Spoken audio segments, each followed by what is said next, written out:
Halo, Assalamualaikum warahmatullahi wabarakatuh. Bertemu lagi dengan saya, Ibu Mutia. Kali ini kita akan belajar tentang tabel periodik unsur. Apakah kalian sudah tahu bagaimana bentuk tabel periodik unsur? Jika belum, perhatikan gambar di samping ini. Ini adalah contoh tabel periodik unsur modern. Jadi, tabel periodik unsur berisi unsur-unsur kimia yang telah berhasil ditemukan yang disusun sedemikian rupa berdasarkan kemiripan sifatnya. Nah, bentuk tabel periodik unsur modern ini telah mengalami berbagai macam perbaikan seiring dengan perkembangan ilmu pengetahuan. Nanti kita akan belajar bagaimana sejarah tabel periodik unsur ini, tapi sebelumnya kita akan belajar terlebih dahulu apa sih sebenarnya tujuan unsur-unsur tersebut disusun dalam tabel periodik unsur. Pernahkah kalian memperhatikan susunan barang-barang yang ada di supermarket atau di minimarket? Barang-barang tersebut biasanya disusun berdasarkan jenisnya. Contoh, makanan ringan akan berada pada barisan makanan, atau sabun dan alat mandi lainnya biasanya akan berada di barisan alat kebersihan juga. Nah, apa sebenarnya tujuannya? Tentunya untuk mempermudah para konsumen dalam menemukan barang-barang yang mereka butuhkan. Sama halnya dengan unsur-unsur di dalam tabel periodik unsur. Unsur-unsur tersebut sengaja disusun sedemikian rupa berdasarkan kemiripan sifatnya, baik sifat fisika maupun sifat kimia, untuk mempermudah kita dalam mempelajari posisi, karakteristik, identitas, serta sifat dari unsur tersebut. Nah, setelah sekarang kita sudah tahu apa sih sebenarnya tujuan penyusunan unsur-unsur di dalam tabel periodik unsur, sekarang kita akan belajar tentang sejarah perkembangan tabel periodik unsur. Jadi, pada zaman dahulu, unsur-unsur hanya disusun berdasarkan sifat logam dan non-logamnya saja. Unsur-unsur yang memiliki sifat logam seperti mengkilap, kemudian dapat ditempa atau dibentuk, kemudian merupakan penghantar listrik atau panas yang baik, akan masuk ke dalam golongan unsur-unsur logam seperti contohnya ada logam besi, logam perak, aluminium, dan logam-logam lainnya. Sebaliknya, unsur-unsur yang memiliki sifat tidak mengkilap, tidak dapat ditempa, serta bukan penghantar listrik atau panas yang baik, akan masuk ke dalam golongan unsur-unsur non-logam.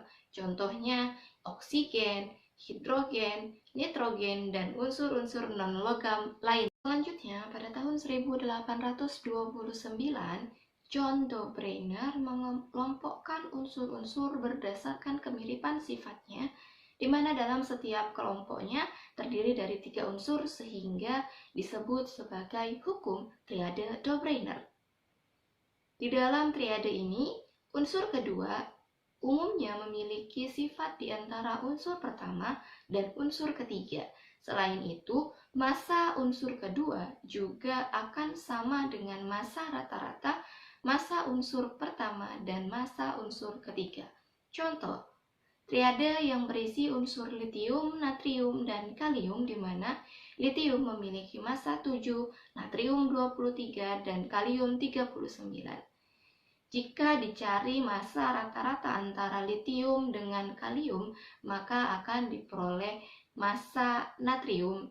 Contoh misalnya massa litium 7 ditambah massa kalium 39 dibagi 2 akan sama dengan massa natrium yaitu 23.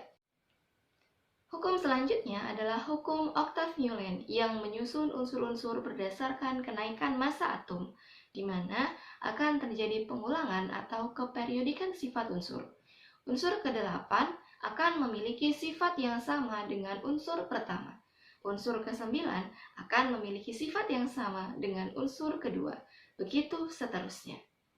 Yang keempat, ada tabel periodik unsur Loder-Meyer yang menyusun unsur berdasarkan kenaikan massa atomnya secara vertikal membentuk kolom. Penyusunan pada kolom akan berganti pada kolom berikutnya jika terjadi pengulangan sifat unsur.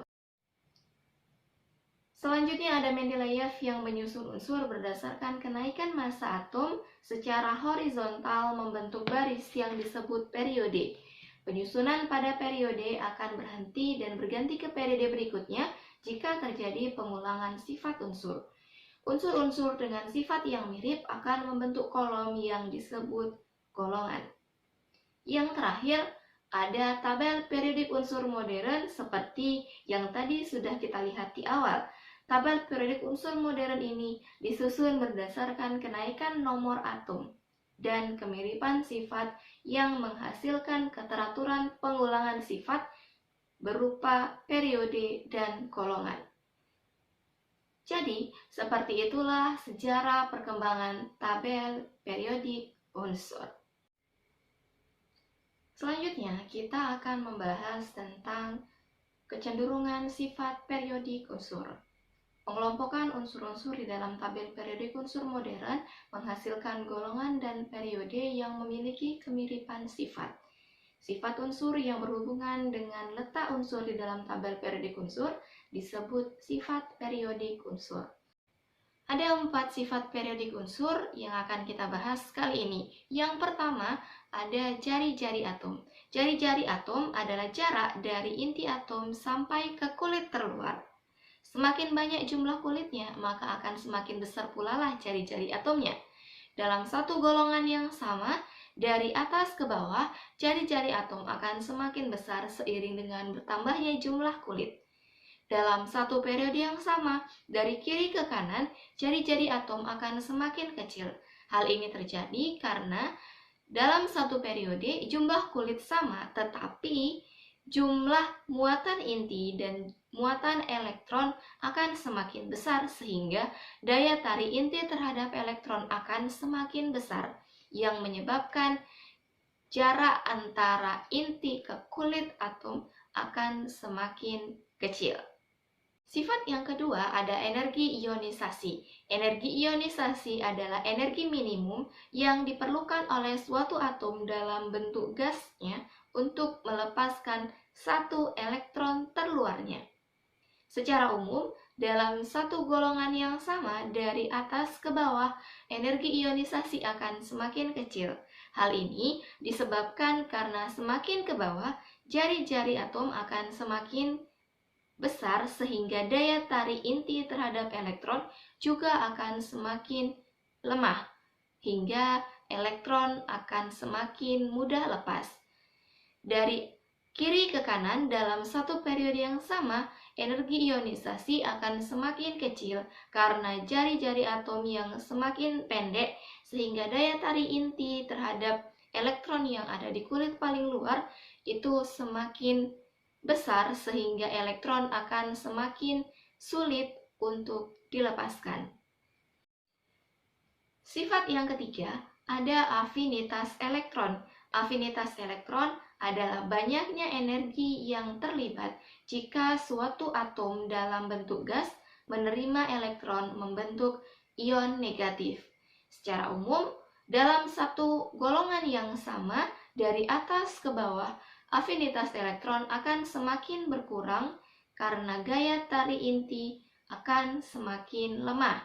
Sementara dalam satu periode yang sama dari kiri ke kanan, afinitas elektron akan semakin besar karena gaya tarik inti yang semakin kecil.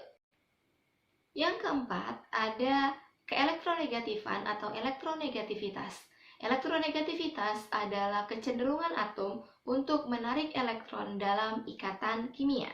Secara umum, dalam satu golongan yang sama, elektronegativitas dari atas ke bawah akan semakin berkurang seiring dengan berkurangnya gaya tarik inti.